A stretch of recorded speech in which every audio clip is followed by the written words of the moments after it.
ఏంటన్నా చిరాగ్గా ఉన్నా? షిట్ లైటర్ లేదు. కానీ మీకు కూడా చెప్తా వినండి. ఈ కనిపిస్తుంది కదా ఇది 10 15 18 20 ఎంతన్నా కానీ అండి, నీ వర్కౌట్ అయిపోయిన తర్వాత డైరెక్ట్ తాగడానికి వెళ్తున్నట్టు అయితే నువ్వు టికెట్ కొనుక్కుంటున్నావు పాతాళానికి పోవడానికి. ఎందుకంటే నువ్వు వర్కౌట్ చేసిన తర్వాత ఇమ్మీడియట్గా తాగుతున్నావు అంటే నీ బాడీలోకి నువ్వు ఇది పంపిస్తున్నావు, టబాకో ఇది పంపిస్తున్నావు. నువ్వు ప్రోటీన్ పంపించి రికవర్ చేయాల్సిన టైం అండ్ ఫేస్లో నువ్వు వీటిని పంపించి నీ బాడీని స్పాయిల్ చేస్తున్నావు. There is no use of that కదా. నువ్వు ఎంత చేసినా కానీ, నువ్వు ఎంతన్నా వర్కౌట్ చేయి, నీ బాడీ ఎంత రిజల్ట్ రావాలో అంత రిజల్ట్ వచ్చేస్తుంది.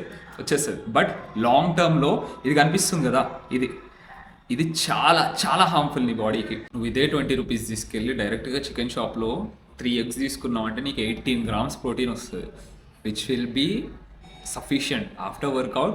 నువ్వు ఆ 18 grams ప్రోటీన్ కనుక కన్జ్యూమ్ చేసావంటే నీ బాడీకి కరెక్ట్గా తీసుకుంటుంది. అండ్ అయినా కానీ విన్నా నువ్వు నా వల్ల కావట్లేదు అది ఇది అంటే ఇక నీ ఇష్టం, నీకు వదిలేస్తున్నా, నీ బాడీ నీ ఇష్టం.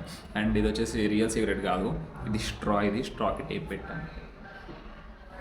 ఎక్స్ట్రా తింటున్నా సిగరెట్ తాగితే వీటి లెక్క అయిపోతారని కౌశిక్ గారు ఫోటో పెట్టాను పక్కన.